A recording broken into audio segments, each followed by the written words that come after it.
मेरा नाम अरसलान है और मैं पंजाब के एक छोटे से गांव से ताल्लुक़ रखता हूँ। ये जो वाक़या मैं आज आपसे शेयर करने वाला हूँ ये नसीहतन है, इसमें कसूर कहीं ना कहीं हमारा भी है और जो कुछ हुआ बस हो गया। लेकिन ये स्टोरी आपसे शेयर करने का मकसद इसलिए है कि स्टोरी सुनकर जो लोग इन चीज़ों में इन्वॉल्व हैं, जो लोग ऐसी बातें करते हैं, जो लोग इस तरह का प्रेशर अपनी बहुओं को देते हैं, तो ये उनके लिए एक नसीहत है। तो स्टोरी का आगाज़ होता है 2016 से। मेरे बड़े भाई फरहान सऊदी अरब में जॉब करते हैं। घर वालों ने उनका रिश्ता ढूंढा और बिलाखिर एक लड़की से उनकी शादी हो गई। शादी के कुछ माह तक तो वो इधर ही रहे और फिर वापस अपनी जॉब पर चले गए।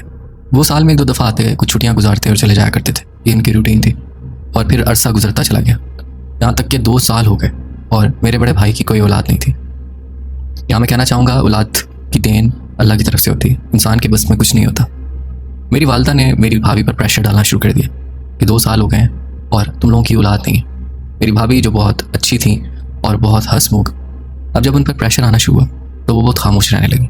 कई दफ़ा मैंने देखा कि वो घंटों घंटों छत पे अकेली बैठी रहती और उन्होंने अपने आप को कमरे की हद तक मुख्तसर कर लिया था, बस घर के काम काज और उसके बाद अपने कमरे की हद तक। उसके अलावा जो मेरी माँ के साथ आकर टाइम स्पेंड करती थी, अब उन्होंने वो छोड़ दिया था, क्योंकि यहाँ मेरी वालदा का भी कसूर था कि वो मेरी भाभी को बहुत प्रेशर देती थी।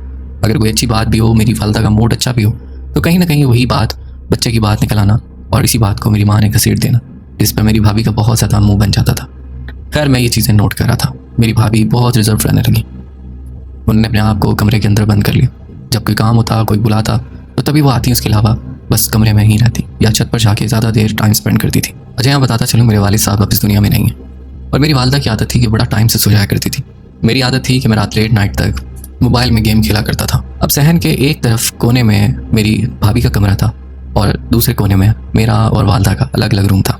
अब चूँकि मैं लेट नाइट तक गेम खेला करता था या मूवीज़ देख लिया करता था, मुझे लेट नाइट तक नींद नहीं आती थी। तो एक रात मैं वॉशरूम के लिए जाता, चूँकि घर में कोने में सहन में वॉशरूम था, तो मैं देखता हूँ कि भाभी के कमरे की लाइट ऑन है। बड़ा अजीब सा लगा कि भाभी अभी तक जाग रही। मैंने इस चीज़ को इग्नोर किया। फिर अगली रात ऐसा ही हुआ कि लेट नाइट मुझे फिर से हाजत महसूस हुई। मैं वॉशरूम गया तो मुझे फिर से उनके कमरे की लाइट ऑन नजर आई। ये कुछ अजीब था, क्योंकि इससे पहले भाभी टाइम से सो जाया करती थी और लाइट ऑफ हुआ करती थी। अभी ये 2 दिन से लाइट ऑन है, फिर भी मैंने इसे इग्नोर कर दिया। लेकिन कुछ दिन तक ये रूटीन मुझे नजर आई कि भाभी के कमरे की लाइट ऑन है। खैर उनकी पर्सनल लाइफ थी, मेरा कोई इंटरफेरेंस नहीं बनता था, लेकिन कुछ अजीब था कि भाभी लेट नाइट तक जाग रही। हाँ भाई घर पर हो तो एक अलग बात है कि रात में बातें कर रहे हैं या जाग रहे हैं, लेकिन अकेला बंदा इतनी लेट नाइट तक कैसे जाग रहा है? या शायद भाभी लाइट ऑन करके सो रही। अब तक मेरे दिमाग में कोई ऐसी बात नहीं थी। फिर एक दिन ऐसा हुआ कि मैं अपने कमरे में लेटा हुआ था और दरवाज़ा खुला हुआ था। पूरे घर में अंधेरा था और लेट नाइट मुझे ऐसा लगा जैसे मेरे कमरे के दरवाजे से कोई एक तरफ से दूसरी तरफ गुजरा है। वो एक जुप करके कोई जैसे एक तरफ से दूसरी तरफ चला गया। ये बहुत अजीब था। मेरी आंखों में मेरे मोबाइल की रोशनी पड़ रही थी, जिसके बायस मुझे सिर्फ एक परछाई दिखाई दी। तो मेरी आंखों के साइड विजन से मुझे फील हुआ जैसे कोई इधर से उधर गुजरा। मैंने थोड़ी देर मोबाइल को साइड पर करके दरवाजे की तरफ देखना शुरू किया, लेकिन मुझे कोई दिखाई नहीं दिया। फिर मैंने देखा कि सहन के कोने से भाभी चलते हुए अपने कमरे में जा रही। मुझे अजीब लगा, ऐसा लगा जो मेरे दरवाजे के एक तरफ से दूसरी तरफ गुजरा था वो शायद भाभी थी।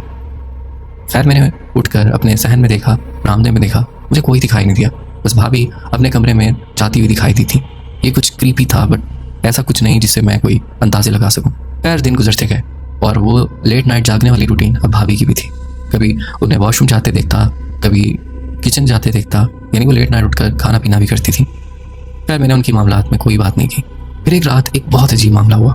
ऐसा हुआ कि मैं लेटा अपने फ़ोन में गेम खेल रहा था कि मुझे ऐसा लगा कि दरवाजे से कोई झांक कर मुझे देख रहा है। अदान भाई ये बताने में शायद सुनने वालों को इतना अजीब ना लगे, लेकिन अगर आप इमेजिन करें अपने आप को कि आप अपने कमरे में अकेले लेटे हुए हैं और कोई कमरे के दरवाजे से आपका हल्का सा दरवाज़ा खोल के आपको झांक कर देख रहा हो, आपका ध्यान उस पर ना हो और आपके साइड विजन से आपको फील हो रहा हो कि कोई आपको बड़े गौर से देख रहा है, और फिर आपकी क्या हालत हो जाएगी। मुझे भी कुछ ऐसी फीलिंग्स आई। मुझे लगा किसी ने मुझे देखा है। मैंने जैसे ही झट से उस तरफ देखा तो एक सर था जो पीछे की तरफ हो गया। मेरी हिम्मत नहीं पड़ रही थी कि मैं उठ के बाहर जाऊँ और देखूँ कि कौन था जो मुझे झांक रहा था। मैं कुछ देर खामोशी से मोबाइल की लाइट ऑफ करके और फिर उस दरवाजे की तरफ देखता रहा। मैंने धीरे धीरे में आयतुल कुर्सी पड़ी और फिर मैं बस सोने की कोशिश करने लगा। फिर ऐसे में मुझे ऐसा लगा जैसे दरवाजे की एक साइड पर इस तरफ कोई पीछे हुआ था, उस तरह से कोई चलता हुआ मेरी भाभी के कमरे की तरफ जा रहा है। यार मैं क्या बताऊँ, मुझे खौफ आने लगा। और फिर मैंने देखा अब मुझे दूर अपनी भाभी का दरवाज़ा दिखाई दे रहा था, यानी कुछ चलता हुआ सिर्फ उस विजन के अंदर नहीं था। जब मेरे सामने आया तो वो भाभी थी जो अपने कमरे में चली गई। कुछ दिनों से कुछ मामलात अजीब थे। भाभी की नकलो हरकत मुझे अजीब शक में डाली जा रही थी। एक तो ये लेट नाइट जाग रही हैं और फिर सुबह भी फ्रेश उठकर बैठी होती है, लेकिन पूरी रात मैंने उनको देखा है कि वो जाग रही होती हैं। और फिर ये ऐसे मामला। खैर, जब उनको मैंने कमरे में जाते देखा, मैंने उठकर फिर भी एक क्रॉस चेक करने के लिए अपने बरामदे में देखा, दोनों तरफ सहन में देखा, कोई नहीं था।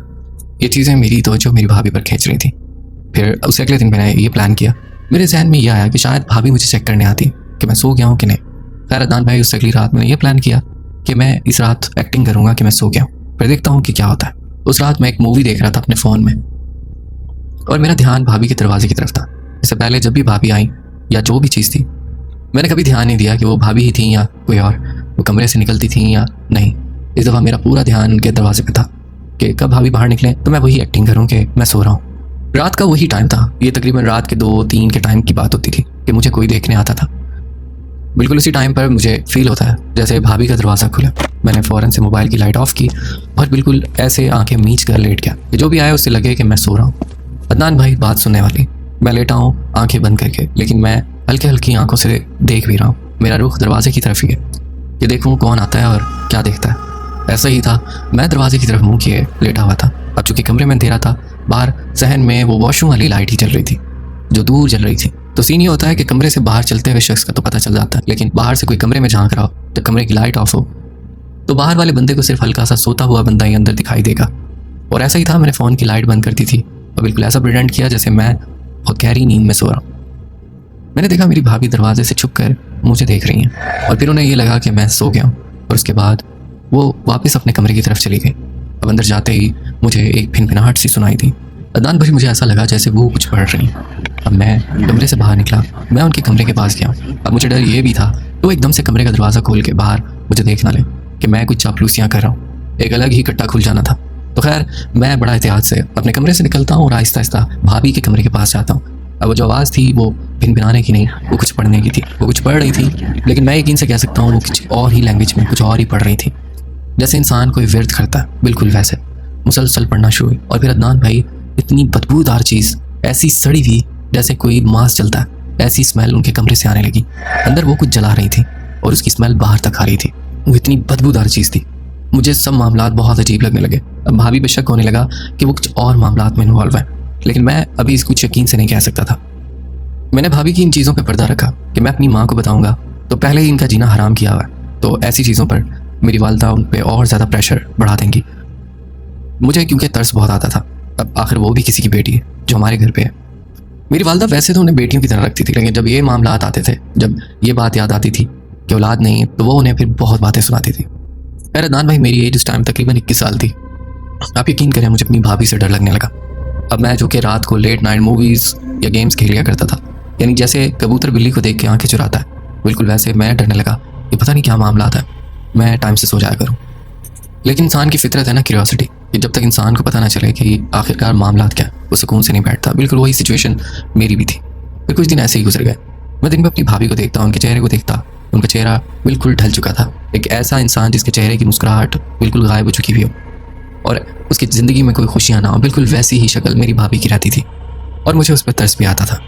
रात के ठीक उसी टाइम पर कमरे की लाइट ऑन रहती और अंदर से भिनभिनाने की आवाज़ आती। 1-2 बार मैंने जाकर चेक करने की कोशिश की। दरवाजे की जो नीचे हल्की सी रोशनी बाहर आ रही थी, मुझे ऐसा लगा कि भाभी ज़मीन पर बैठी है और ज़मीन पे कुछ लिख रही हैं। वो बाहर जो रोशनी, जो साया मुझे दिखाई दे रहा था, मुझे उससे बिल्कुल ऐसा लगा। खैर मुझे अब डर लगने लगा। एक रात मैं ऐसे ही सो रहा था कि ऐसा होता है कि मुझे छत से किसी के चलने की आवाज़ आती। वो आवाज़ कमरे के कोने से दूसरे कोने की तरफ जाती और रुक जाती, जैसे कोई हमारे छत के ऊपर टहल रहा है। अदनान भाई, ये सीन बहुत खौफनाक था, यानी मैं उस आवाज़ को साफ सुन पा रहा था। मुझे बहुत डर लगने लगा और मैं सोने की कोशिश करने लगा, लेकिन वो आवाज़ मुझे मुसलसल सुनाई दे रही थी। इस समय मेरी वालदा को कुछ होश नहीं थी कि घर में क्या मामला हो रहे हैं। मेरी भाभी जो लेट नाइट तक जागती थी, मेरी वालदा को इसका ज़रा भी इल्म नहीं था। खैर होता ऐसा है कि कमरे की छत से आवाज़ आ रही थी। वो आवाज़ रुकती, फिर चलती, फिर रुकती और फिर चलती। ये मुसलसल मुझे परेशान किए जा रही थी। काफ़ी देर गुजर गई और फिर वो आवाज़ नहीं आई। मैं वॉशरूम के बहाने उठा के देखता हूँ कि भाभी तो छत पर नहीं गई। मैं वॉशरूम गया क्योंकि मुझे कमरे के सामने से गुजर के जाना होता था वॉशरूम। तो मैंने जब कमरे में देखा तो भाभी अपने कमरे में मौजूद थी और वही भिनभिनाने की आवाज़ सुनाई दे रही थी, ऐसे जैसे कोई लफ्ज़ बार बार रिपीट किया जा रहा, लेकिन वो कोई और ही लैंग्वेज थी जो मेरे दिल पर बहुत असर करती थी और मुझे डरा देती थी। खैर मैंने देखा भाभी अपने कमरे में मौजूद है। फिर मैंने सहन में ज़रा पीछे जाकर देखा जहाँ से मेरी छत दिखाई देती थी। मुझे छत पर ज़ाहिर कोई दिखाई नहीं दे रहा था, या शायद जो भी था वो छत पर बैठ गया था। मेरे घर में एक बहुत पुरानी हॉकी रखी हुई है जो भाई कभी किसी ज़माने में खेला करते थे, जो सामने ही पड़ी हुई थी। मैंने वो हाथ में उठाई और आहिस्ता आहिस्ता छत पर जाने लगा कि देखूं छत पर कौन है, शायद कोई चोर डकैत वगैरह ना हो। मैं छत पर जैसे ही पहुंचता हूँ मुझे कोई दिखाई नहीं देता। मैंने मोबाइल की टॉर्च चलाई, मुझे छत पर पाँव के निशान नजर आए। वो एक जोड़ी नुमा निशान थे, यानी वो जोड़ी में निशान थे। क्योंकि हमारी छत कच्ची थी तो मुझे पाँव के निशान वाजिया दिखाई दिए। अब मैंने अपनी भाभी को ऑब्जर्व करना शुरू कर दिया। मैंने एक चीज़ नोट की, जब भी अजान की आवाज़ आती तो भाभी इरिटेट होती, यानी जब वो किचन में होती थी, अजान होती तो वो फ़ौरन से अपने कमरे में भाग जाती। और सुबह मेरी वालदा की आदत थी कि फजर के टाइम उठकर नमाज़ पढ़ती थी और फिर तिलावत करती थी। मैंने नोट किया जब भी मेरी वालदा सुबह उठकर तिलावत करती, भाभी किसी ना किसी बहाने से कोई ना कोई शोर मचाती, यानी गिलास नीचे गिरा देना, कमरे के दरवाजे बंद करना, वॉशरूम जाना, वॉशरूम का दरवाज़ा ज़ोर से बंद करना, फिर कमरे में आना, यानी ऐसे जैसे उन्हें कोई बेचैनी थी, उन्हें कोई परेशानी होती जब मेरी वालदा तिलावत करती थी। एक दिन मैंने भाभी को देखा, वो किचन में बर्तन धो रही थी। मैं किचन में पानी पीने गया, वहाँ एक कूलर रखा था जिसमें हम लोग बर्फ़ वगैरह डालकर पूरा दिन चलाते थे। मैंने गिलास लिया और मैं पानी कूलर से भरकर पीने लगा। पानी पीते पीते मैंने भाभी को देखा। भाभी ने आसीने ऊपर कर रखी थी क्योंकि वो बर्तन धो रही थी। उनके हाथ में मैंने कुछ गहरा निशान देखा, वो ऐसा धब्बा सा था जैसे बहुत ज़्यादा धागे कस कर इंसान की कलाई पर बांधे जाएं और उसके बाद उतार लिए जाएं। बिल्कुल वैसे कोई निशान थे जो भाभी की कलाई पर थे, जो मुझे बहुत अजीब लगे। घर में अजीब अजीब वाक़यात हो रहे थे। एक दिन मैं ऐसे ही सो रहा था, मुझे ऐसा लगा कि भाभी अपने कमरे से बाहर निकली। उन्होंने बिल्कुल उसी तरह मेरे कमरे की तरफ आकर मुझे चेक किया कि मैं सो रहा हूँ कि नहीं। मैंने बिल्कुल वैसे ही एक्टिंग की और मैं लेटा रहा। शायद भाभी उसके बाद बेफिक्र हो गई, वो अपने कमरे में गई और उसके बाद उनके हाथ में कुछ चीज़ थी। उन्होंने सहन के कोने में खुदाई करना शुरू कर दी। मैंने बड़ा गौर से देखा कि भाभी ये क्या कर रही है। अब यकीन जाने अदनान भाई, वो थी तो हमारी भाभी, लेकिन उस रात मुझे उस औरत से इतना खौफ आ रहा था कि रात के इस पहर वो ऐसे सहन में क्या खोद रही है। काफ़ी देर खुदाई करने के बाद उन्होंने सहन में कुछ दफनाया और उसके बाद मिट्टी वापस डाल दी। सुबह उठा और जब मैंने जाके उस जगह को देखा तो इतनी सफाई से खुदाई करके दोबारा लेवल कर दिया गया था कि किसी को पता ही ना चले कि यहाँ पर कोई खुदाई की गई है। फिर मैंने कोशिश की कि किसी तरह आंखों से छुपा कर मैं इस जगह खोद कर देखूँ, लेकिन चूँकि भाभी थी घर में इसलिए मैं उसको खोद नहीं पाया। अक्सर भाभी मोहल्ले में एक दो दोस्तों के पास चली जाया करती थी, तो मैं इंतज़ार में था जिस दिन ये अपनी किसी दोस्त के पास जाएंगी तो मैं खोद कर देखूंगा कि आखिर इसमें उन्होंने क्या दफनाया। इत्तेफाक से उसी दिन भाभी अपनी एक दोस्त के पास चली गई। मैंने मौका देखा और अपनी वालदा की नज़रों से बच के वो जगह खोदना शुरू की। यकीन जाने अदनान भाई, मुझे वहाँ पर कुछ भी नहीं मिला और ये तो 100% तय था कि मेरे सामने भाभी ने वहाँ पर खुदाई करके कुछ छुपाया था, पर मुझे बहुत ज़्यादा खोदने में भी कुछ भी नहीं मिला। आखिर मामला क्या था, मेरी समझ से बाहर था, और घर में क्या मामला हो रहे हैं ये भी मेरी समझ से बहुत बाहर था। कभी सोचता कि भाई को पूरी बात बताऊं, लेकिन फिर डर लगने लगा कि भाभी शायद काले जादू में ना हो, और अगर काले जादू में हुई और कोई अमल उन्होंने मुझ पर कर दिया तो मेरा क्या होगा। मैं बहुत डर चुका था। अब अदनान भाई, मेरे घर में पैरानॉर्मल एक्टिविटीज़ भी होने लगी। ऐसा होता कि रात का जो टाइम था उस मखसूस टाइम में मुझे ऐसा लगता जैसे किचन में कोई है। मुझे किचन से बाकायदा बर्तनों की आवाज़ आती, लेकिन जब मैं नोट करता तो भाभी अपने कमरे में होती थी, फिर किचन में कौन होता था। ऐसा हुआ कि एक रात ऐसे ही मुझे किचन से आवाज़ आने लगी, जैसे किचन का नल किसी ने खोला, बाकायदा पानी गिरने की आवाज़, और ऐसे जैसे बर्तन इधर से उधर कोई रख रहा। तो एकदम से एक बड़ा चम्मच जो चावलों का था वो ज़मीन पे गिरा, उसकी ठीक ठाक आवाज़ आई। मैं अपने बिस्तर से उठा और किचन की तरफ गया। आहिस्ता आहिस्ता किचन की तरफ बढ़ा, मुझे अंदर से वही बर्तनों की आवाज़ आ रही थी। ये मैं अपने होशो आवाज़ में ये बात आपको बता रहा हूँ, और ये बिल्कुल सच्ची बात है कि मैं बिल्कुल ये आवाज़ सुन पा रहा था जब मैं अपने कमरे से निकला। और जैसे मैंने किचन का दरवाज़ा हल्का सा अंदर की तरफ धकेला तो किचन में कोई नहीं था, और मुझे बाकायदा ज़मीन पर चम्मच गिरने की आवाज़ आई थी, लेकिन ज़मीन पर कोई चम्मच नहीं था। अतार भाई, मेरे डर के मारे बुरा हाल हो गया। अब सिचुएशन ये थी कि घर में रात के टाइम एक्टिविटीज़ होती थी, किसी के चलने की आवाज़, नल का खुद ब खुद खुल जाना, किचन में ऐसे जैसे बर्तनों की आवाज़ आ रही हो, ये सब अब मामूल सा बनने लगा। एक रात बड़ा अजीब वाक़या हुआ। ऐसा कि रात को मेरी वालदा जब भी उठती थी कभी वॉशरूम के लिए तो उनकी टांगों में यानी घुटनों में बहुत तकलीफ होती थी, और जब वो नींद से एकदम से जागती थी तो वो बहुत लड़खड़ा कर चलती थी या सहारा लेकर चलती थी। अक्सर वो मुझे आवाज़ दे दिया करती थी, तो मैं उनके कमरे में जाके उन्हें उठाकर वॉशरूम तक ले जाया करता था। ये दिन में नहीं, ये रात में ही होता था। जब वो नींद से उठती थी उन्हें चक्कर आ जाता था। अक्सर वो कई दफ़ा रात में गिर भी गई थी, इसलिए मैं ख्याल रखता था, और यही वजह थी भाई ने मुझे किसी काम वाम से मना किया हुआ था कि तुम सिर्फ घर की देखभाल करो, अपनी वालदा का ख्याल रखो, जो कमाना है सब मैं कर रहा हूँ। घर की सपोर्ट की जिम्मेदारी उन्होंने ही रखी हुई थी। एक रात ऐसा होता है कि मैं देखता हूँ कमरे के बाहर मेरी वालदा लड़खड़ाती हुई चलती हुई वॉशरूम की तरफ जा रही। लेकिन अदनान भाई, यहाँ एक अजीब बात थी। अजीब बात ये थी कि ऐसा लग रहा था जैसे मेरी वालदा ने किसी का सहारा ले रखा है। आप यकीन करें, ऐसा लग रहा था कि उन्होंने किसी के कंधे पे हाथ रखा हुआ है और कोई उन्हें सहारा देते हुए लेकर जा रहा है। अब आप माने या ना माने, ये मंजर मैंने अपनी आंखों से देखा। मैं डर गया, लेकिन मैं भागता हुआ मैं वालदा के पास गया। मैंने कहा, अम्मी कहाँ जा रही? वो मेरी शक्ल देखें और फिर उन्होंने घूमकर अपने लेफ्ट साइड पे देखा। उन्हें एक अजीब सा चक्कर आया और ज़मीन पे गिर गई। मैंने उन्हें उठाया और फिर मैं उन्हें वॉशरूम लेकर गया, पर उनके चेहरे पर एक अजीब ही खौफ था। मैंने फ़िलहाल कोई बात नहीं की, लेकिन जब लाकर मैंने उन्हें अपने बिस्तर पर लिटाया तो मुझे कहने लगी कि मुझे तुम ही तो लेकर बाहर जा रहे थे, फिर तुम एकदम से पीछे से कैसे आए? सारा मामला मैं समझ चुका था। कोई था जो मेरे भेस में मेरी वालदा के पास गया, उन्हें उठाया और वॉशरूम लेके जा रहा था। ओ मेरे खुदा, ये क्या क्या मामला शुरू हो गए थे। मेरी वालदा बीमार थी, अगर मैं उन्हें ऐसी चीज़ें और बताता तो वो और बीमारी में चली जाती। अब यही फाइनल था कि मैं भाई से डिस्कस करूं, लेकिन वो कुछ अर्से बाद आने वाले थे। क्या पता वो मुझ पर गुस्सा भी करते अगर मैं फ़ोन पे ऐसी कोई बात करता कि तुम अपनी भाभी के बारे में क्या अजीब बातें कर रहे हो, क्यों इल्ज़ाम लगा रहे हो। मैं ये नहीं चाह रहा था। मैं ये चाह रहा था कि भाई जब आएँ तो मैं उनसे सुकून से बैठ के फुर्सत से बात करूँ और इस मामले का कोई हल निकाला जाए। खैर, एक दिन मैं बाहर काम से गया हुआ था। मुझे अपने मोहल्ले का एक शख्स मिलता है। मुझे कहता है कि यार तुमसे एक बात करनी है। मैंने कहा, जी कहें। तो कहने लगा, मेरी बात का बुरा मत मानना, कुछ दिन पहले मैंने तुम्हारी भाभी को उस पुराने कब्रिस्तान में जाते देखा। दान भाई, उसकी बात सुनकर मेरे पैरों तले ज़मीन निकल गई और कहता है कि रात के कोई 2-2:30 बजे का टाइम था।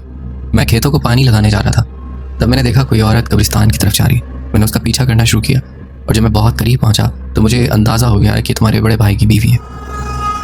फिर मैं पीछे हट गया। मैंने कहा कि तुम मुझे मिलोगे तो तुम्हें बताऊंगा। तो क्या मामलात है, ज़रा इसको देख लो, तुम लोगों के घर के मामलात। अदनान भाई उस शख्स का बड़ा बन के उसने ये बात मुझे मेरे तक रखी, इस बात को फैलाया नहीं, वरना लोग होते हैं किसी की इज्जत को उछालने में टाइम नहीं लगाते। उस शख्स ने इंतज़ार किया कि जब उससे मिलूंगा तो ये बात मुझे बताएगा। खैर, ये बात भी मुझे हजम नहीं हुई। मैंने कहा कि रात को भाभी ऐसे कब निकल के चली गई। खैर, इसी तरह दिन गुजरते गए।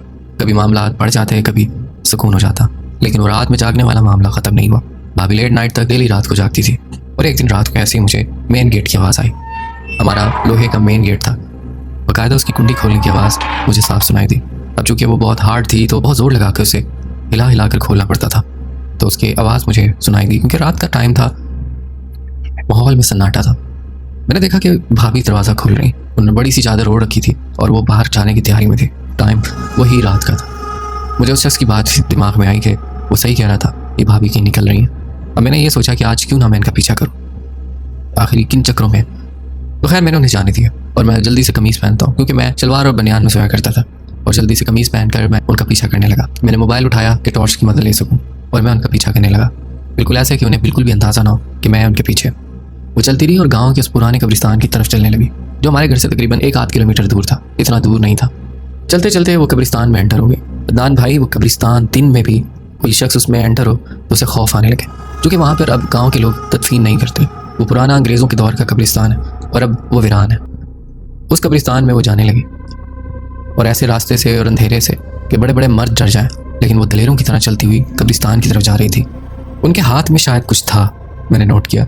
मैं छुपता छुपाता उनका पीछा करता रहा, लेकिन इस दफ़ा मैंने दिमाग में ठान रखी थी कि मैं इस बात का पता लगाऊं कि आखिर भाभी क्या करें। अब चलते चलते मैं देखता हूँ भाभी एक पुराने कमरे की तरफ जाती है, जो उस कब्रिस्तान में एक पुराना खंडर नुमा कमरा था। भाभी के हाथ में एक शॉपर था शायद। भाभी उस खंडर में गई और कुछ देर बाद वो कपड़े चेंज करके बाहर आई। अदनान भाई, अब जो उन्होंने कपड़े पहन रखे थे वो कपड़े नहीं थे, वो एक कफन था। भाभी ने वहाँ कपड़े चेंज किए थे और वो कफन पहनकर बाहर निकली और फिर वो चलते चलते एक कब्र के पास रुक गई। वो एक पुरानी बोसीदा सी कब्र थी और वो कफन भी ऐसा लग रहा था जैसे उस पर कोई थप्पे हैं, ऐसे जैसे शायद कोई खून के थप्पे। अभी भी उनके हाथ में कुछ शॉपर था, शायद वो जो कपड़े घर से पहन कर आई थी वो वाले, और उसके अलावा भी कुछ। अब चलते चलते वो एक पुरानी कब्र के पास जाकर रुक जाती। मैं भी एक बड़ी कब्र की तख्ती के पीछे छुपने का सहारा लेता हूँ और ये मंजर देखता हूँ, जो कि बहुत खौफनाक था। मैं कहना चाहूँगा जिनको बहुत डर लगता है वो चाहें तो स्टोरी का ये हिस्सा स्किप कर सकते हैं। वो ऐसा कि भाभी ने कुछ कैंडल्स जला ली और उसके बीच में बैठ गई। अब वो कब्र के पास थी और खामोशी से आसमान की तरफ देखने लगी। काफ़ी देर आसमान की तरफ देखती और फिर ज़मीन की तरफ, फिर आसमान की तरफ देखती और फिर ज़मीन पे उस कब्र की तरफ।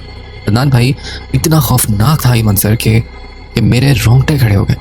ना मैं आगे बढ़ने का था और ना पीछे जाने का। मुझे ऐसा लगने लगा जैसे कोई मुझे देख रहा है, ऐसा जैसे भाभी कनेक्शन में कुछ और भी मखलूक़ात हैं जो मुझे घूर रही हैं, जो उनके आसपास हैं और मेरा पीछा कर रही हैं और मुझे भी कोई और से देख रहा है। ये फीलिंग्स इतनी स्ट्रॉन्ग थी कि मैं बता नहीं सकता। काफ़ी देर अमल करती रही। उसके बाद भाभी के हाथ में कोई कपड़ा था, उन्होंने उस जगह पर खड्डा किया और उस कपड़े को उस खड्डे में दफना दिया। और फिर भाभी उठती हैं और उस कब्रिस्तान में इस कोने की तरफ देखकर अजीब झुक कर जैसे किसी को कुछ कह रही हूँ और अजीब इशारा कर रही थी। अदनान भाई, जिस तरफ उनका ध्यान था मैंने उस तरफ देखा तो मुझे वहाँ एक अजीब सा शैडो दिखाई दिया। उसमें कोई मूवमेंट थी, लेकिन जैसे ही मैंने पल भर कर गौर से देखा मुझे दूसरे लम्हे वहाँ कुछ भी दिखाई नहीं दिया।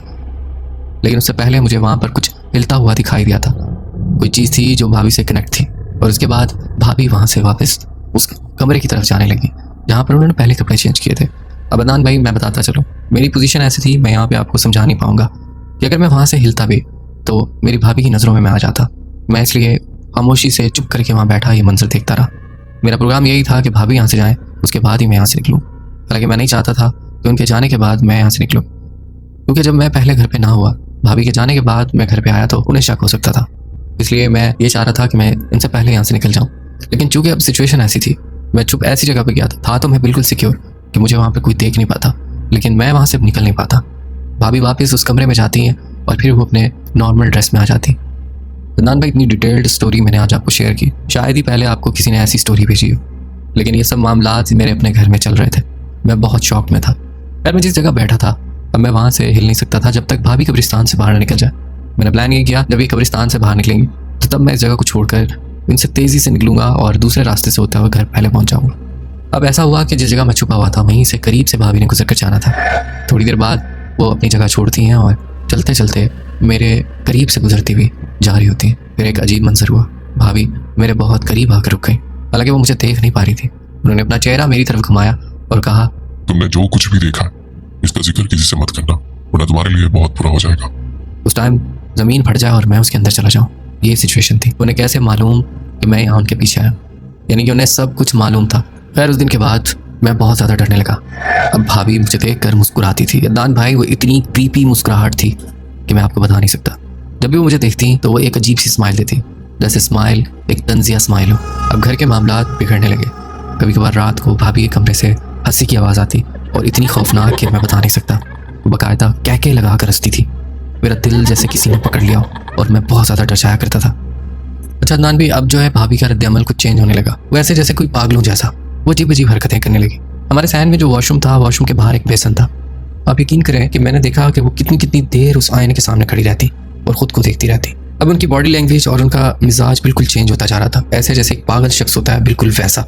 और घर में पैरानॉर्मल एक्टिविटीज़ बढ़ने लगी। एक रात का मंजर बताता हूँ जो मैं पहले बताना भूल गया। अब जिन दिनों भाभी रात को कमरे में लाइट जलाकर जागा करती थी, उन दिनों की बात है, मैं फ़ोन पर मूवी देख रहा था और मेरा ध्यान मूवी पर था। मुझे अपने बेड के नीचे से हल्की फुल्की सी हलचल सी फील हुई। मुझे ऐसा लगा जैसे कोई जलजला आ गया। मैंने उसे इग्नोर किया। अब चूंकि जब आप अंधेरे में अपना फ़ोन यूज़ कर रहे होते हैं तो आपकी आंखों में सिर्फ मोबाइल की रोशनी ही दिखाई दे रही होती और इसके अलावा आपको आसपास का मंजर अंधेरे में डूबा नजर आ रहा होता है। तो ऐसे में मुझे ऐसा लगता है जैसे कोई मेरे बेड के नीचे है। अब मुझे डर लगने लगा क्योंकि ये हिलजुल मुझे 2 से 3 दफ़ा फील हुई। फिर अदनान में ऐसा मंजर था मेरी आंखों के सामने जिसने मुझे बहुत बुरी तरह डरा दिया। वो ऐसा कि काफ़ी देर वो हलचल रुक गई और उसके बाद कोई रेंगता हुआ मेरे बेड के नीचे से निकला। वो बिल्कुल ब्लैक सा शेडो था और निकल कर वो बाहर सैन की तरफ जाने लगा। उसे कोई परवाह नहीं थी कि मैंने उसे देख लिया। वो खामोशी से अपनी ही धुन में बेड के नीचे से निकला और चलते चलते सैन में और फिर भाभी के कमरे का दरवाज़ा खोलता है और कमरे में एंटर हो जाता है। तो ये सबसे ज़्यादा खौफनाक सीन था। फिर अदनान भाई, भाभी के मामलात बहुत अजीब होने लगे। वो बहुत ज़्यादा बीमार रहने लगी और बेवकूफ़ों वाला, पागलों वाला रिएक्ट करने लगी। कभी घर से बाहर चली जाना बगैर दुपट्टे के, कभी छत पर बैठे रहना और छत से ही हंसी की आवाज़ें आना। ये बहुत अजीब मामलात होने लगे। मैं जहाँ जुम्मे की नमाज़ पढ़ता था, वो मौलवी साहब एक मुफ्ती थे। मैंने सोचा कि मैं इनसे इस बात का जिक्र करता हूँ। जुम्मे के बाद जब जुम्मा ख़त्म हुआ तो मैंने मौलवी साहब को वहीं पर बिठा लिया। मैंने कहा, मैंने आपसे कुछ बात शेयर करनी है। उन्होंने कहा जी। तो मैंने उन्हें अपनी भाभी से मुतल्लिक सारे मामलात बताए। उन्होंने कहा कि मुझे चेक करना पड़ेगा।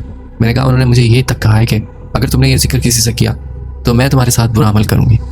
फिर मौलवी साहब ने कहा कि तुम परेशान नहीं हो, अल्लाह की ताकत के आगे कोई बड़ी ताकत नहीं है। मैंने जो भी अमल करना है रूहानी अमल करना है। उन्होंने कहा कि कोई ऐसी तरकीब बनाओ कि भाभी घर से बाहर हो। अब मैं उनका कमरा चेक करना चाहता हूँ। मुझे समझ नहीं आ रहा था कि मैं भाभी को घर से कैसे बाहर करूँ, कि मुझे समझ नहीं आ रहा था ये तरकीब कैसे बनाऊँ। फिर मैंने एक दिन आकर अपनी वालदा को कहा कि आपको और भाभी को घर से बाहर जाना पड़ेगा क्योंकि मुझे वॉशरूम का थोड़ा सा काम करवाना है मिस्त्री का। तो मैं नहीं चाहता आप बेपरदगी हो। आप एक काम करें, आप भाभी की जो दोस्त हैं उनके घर चली जाएँ, आप दोनों चले जाएँ ताकि मैं अपना काम कंप्लीट करा के शाम तक आपको बुला लूँगा। यार बात अजीब थी। हालांकि घर में अगर मिस्त्री का काम करवाता भी था तो लेडीज़ को कमरे में ही रहने देता था, लेकिन मैंने इस दफ़ा जोर दिया, नहीं आप उधर चली जाएँ। वो काम बहुत ज़्यादा है और आना जाना मजदूरों का लगा रहेगा, तो इसलिए आप बेहतर है कि उधर चली जाए। मौलवी साहब को मैंने अपने घर बुला लिया। भाभी ने एक चालाकी की चाहते हुए अपने कमरे को ताला लगा दिया, लेकिन उनके कमरे की एक और चाबी जो मेन घर के चाबियों के गुच्छे में एक्स्ट्रा लगी हुई थी, वो शायद उन्हें नहीं मालूम था, वो भाई ने डाली हुई थी। तो उनके जाने के बाद मौलवी साहब को घर बुलाया और मौलवी साहब ने कहा कि उनके कमरे का दरवाज़ा खोल। मैंने चाबी से दरवाज़ा खोला, दरवाज़ा खुल गया। जैसे ही दरवाज़ा खोला गया, उनके कमरे से बदबू का एक भपका सा हमारे नाक में चढ़ा। वो बदबू ऐसी थी जैसे चमड़ा जलाया जाए, और जब कमरे में देखा गया तो नान भाई एक अजीब वहशत आ रही थी। कुछ अजीब कपड़े, संदूर और ज़मीन पे कुछ अजीब तरीके से लकीरें बनी हुई थी और स्टार, और बीच में कुछ कैंडल्स लगी हुई थी जो उस टाइम तो बुझी हुई थी। तो मौलवी साहब ने देखते ही कह दिया कि ये अमल किया गया है काले जादू का। और अदान, आप यकीन करें, एक अजीब सी डॉल मिलती है, उस डॉल के साथ एक छोटी सी बेबी डॉल भी थी। तो मौलवी साहब ने कहा कि नाउज़ुबिल्लाह ये अमल एक बच्चे के लिए किया गया। जिनकी औलाद नहीं होती, तो ये आमिल लोग जो बुरे आमिल होते हैं, ये औरतों को कुछ गंदे अमलियात बताते हैं जिसमें औरतों को बहुत कुछ करना पड़ता है। शायद तुम्हारी भाभी भी उसी में इन्वॉल्व हो, और ये पुतला और इसके साथ ये छोटा बच्चा इसी चीज़ की अलामत है कि ये जादू बच्चे के लिए किया गया। खैर अदनान भाई, मुझे तो कुछ समझ नहीं आ रहा था। वो मुझसे बातें किए जा रहे हैं और मेरा जिस्म सुन और मेरे पैरों तले ज़मीन निकल रही। लेकिन चूंकि नई बात नहीं थी, सब मामला मेरे घर में चल रहे थे और इससे पहले मैं क्या कुछ फेस कर रहा था, लेकिन अब मामला हल की तरफ आ रहा था। मौलवी साहब ने कहा कि जल्दी से कुछ चीज़ लेकर आओ, इनको हाथ मत लगाना और इनको एक काले शॉपर में डालो। पकड़ने के लिए कोई ऐसी चीज़ लाओ जिससे तुम्हारा हाथ टच ना हो। मैंने एक चिमटे का सहारा लिया और वो चीज़ें उठाकर उस शॉपर में डाल दी। मौलवी साहब ने एक गिठान लगाई और कहा कि जल्द से जल्द इसे दरिया में बहा के आओ। मैं मोटरसाइकिल पे गया और दरिया में फेंकने गया। मौलवी साहब ने एक तलकीन ये भी की थी, जब इसे फेंको तो पीछे मुड़कर मत देखना। मैंने ऐसा ही किया। मुझे बहुत खौफ आ रहा था और ऐसे जैसे किसी कोई जिंदा चीज़ मैं उस शॉपर में लेकर जा रहा हूँ, लेकिन अल्लाह के करम से मैं वो चीज़ वहाँ पर फेंका है। मुझे ऐसा लगता रहा जैसे कोई भारीपन मेरे ऊपर है जब वो शॉपर मेरे हाथ में था। बस बाइक पे लटकाए मैं दरिया का रुक के उसे फेंक कर वापस आ गया। मौलवी साहब ने कहा कि इस जगह को क्लियर करना पड़ेगा। हमारी भाभी ने अमल किया और कुछ शैतानी मखलूक़ात अपने पास बुलाई हुई। मैंने उस जगह पर झाड़ू दी, सफाई की। मौलवी साहब ने वहाँ पढ़ना शुरू किया। उन्होंने कहा कि मुझे इस जगह को क्लियर करना है। जैसे ही पढ़ाई शुरू की, मुझे गली से भाभी के चीखने की आवाज़ सुनाई दी और वो दरवाज़ा पीटती हुई घर के अंदर दाखिल हुई। ना कोई सर पे दुपट्टा, ना कुछ, एक अजीब हालत में चीखते चीखते, रोते चिल्लाते उन्होंने आकर दरवाज़ा पीटना शुरू कर दिया जो उनके कमरे का दरवाज़ा था। उन्होंने कहा मेरा बच्चा, मेरा बच्चा, मेरा बच्चा। मुसलसल वो यही चीखें जा रही थी। नान भाई, उनकी हालत बहुत बुरी हो गई थी और वो पागलों की तरह रिएक्ट कर रही थी, बाल खुले और चीख रही थी। पूरा मोहल्ला हमारे घर में इकट्ठा था। मौलवी साहब ने कहा कि इन्हें संभालो, मैंने इस अमल को पूरा करना है, तभी ये घर क्लियर हो सकेगा। मैंने भाभी को पकड़ा, इतने में मेरी वालदा भी आ गई, मोहल्ले की कुछ औरतें भी, इन्होंने भाभी को पकड़ा हुआ था। और उसके बाद मौलवी साहब ने अपना अमल मुकम्मल किया। उन्हें 2 से 3 घंटे लगे उस जगह पे, और उन्होंने किरत की, कुरान की आयत पढ़ी और उसके बाद मौलवी साहब ने कहा कि बस अब ये जगह क्लियर है। लेकिन अदनान भाई, मौलवी साहब ने एक और बात कही, तुम्हारी भाभी ने जो अमल किया था वो शायद उलट गया, उस वजह से इनका दिमाग उलट गया, अभी शायद ये पागल हो चुकी, इन्हें किसी डॉक्टर को भी दिखाएं। और यही हुआ अदनान भाई। हमने भाई को इतला दी। 1-2 दिन में भाई भी पाकिस्तान आ गया। फिर जब उन्हें कई डॉक्टर्स के पास ले जाया गया, लेकिन भाभी बच्चों की तरह रिएक्ट करती, कभी चीखती चिल्लाती, कभी हंसती, कभी कहके लगाती और कभी मेरा बच्चा चीखती। जब वो उन पर दौरा पड़ता था तो पूरा मोहल्ला उनकी आवाज़ें सुनता था। खैर उनका इलाज होता रहा और वो रिकवरी की तरफ आना शुरू। ये बात सही थी जो मौलवी साहब ने बताया था कि उनका दिमाग उलट गया था। ठीक होने में, रिकवर होने में उन्हें बहुत टाइम लग गया, बहुत साल लग गए। खैर आज भाभी बिल्कुल ठीक है और अपनी एक अच्छी लाइफ गुजार रही। अभी भी उनकी औलाद नहीं है। अल्लाह ताला से दुआ है कि अल्लाह ताला उन्हें औलाद दे, लेकिन वो अपने शौहर के साथ खुशी खुर्रम अपनी ज़िंदगी गुजार रही। इसमें बहुत बड़ा किरदार मेरी वालदा का भी है कि उन्होंने उन्हें ताने दिए कि जब उनकी औलाद नहीं थी।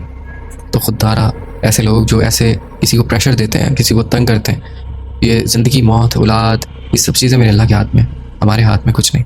हम सिर्फ दुआ कर सकते हैं। तो ऐसे कभी भी किसी को ताने मत दिया करें कि वो प्रेशर में आके कोई ऐसे कदम उठा ले। खुदा न ख्वास्ता हमारी भाभी को कुछ हो जाता, क्योंकि वो इस हद तक पहुँच गई थी कि मुझे नहीं लगता था कि वो ज़िंदा भी रह पाएंगी, क्योंकि उनको मैंने बहुत ज़्यादा कमज़ोर देखा है। जब बहुत ज़्यादा बीमार हो गई थी, इवन वो खाना तक नहीं खाती थी और कभी कभी अपने पागलपन में कच्ची चीज़ें खा जाती थी जो उन्हें तकलीफ़ भी देती थी। बहुत तरस आता था उन पर। मेरी वालदा ने भी उसके बाद इस चीज़ का कफ़ारा ऐसे अदा किया कि उन्हें फिर बेटियों की तरह रखा। वो इस चीज़ को मानती है कि मुझसे बहुत बड़ी गलती हुई। तो ये स्टोरी शेयर करने का मकसद यही है कि स्टोरीज लेसन होती हैं उन लोगों के लिए जो ऐसी चीज़ों में इन्वॉल्व होते हैं या ऐसे किसी को परेशान करते हैं। उम्मीद है आपके लिसनर्स को ये स्टोरी पसंद आई होगी। मुझे दे इजाज़त। अल्लाह हाफ़िज़।